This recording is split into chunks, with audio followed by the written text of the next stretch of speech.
Hey fam, it's Linda Word. So I am back at it again.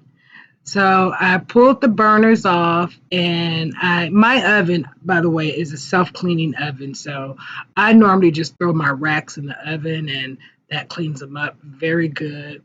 And then I just kind of like wipe them down with a little mineral oil just to kind of give them a little bit hydration back to it. And then for the inside of my stove, all I do is just wipe it down.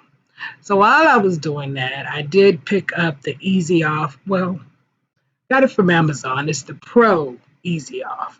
So I wanted to try that on those gas burners to see if it can get some of that baked off grime.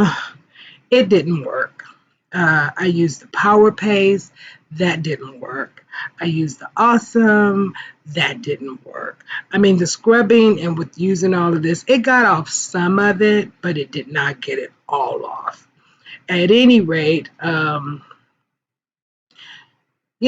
is what it is. My screws that I purchased for the burners should be arriving tomorrow. So I might do another video to show you how I put those on because I literally have to take the top of the oven off to get the screws off that broke in half.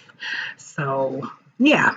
Anyway, here's the video, and like I say, I'll probably be posting another video showing the rest of it. But then after this, I think I'm done.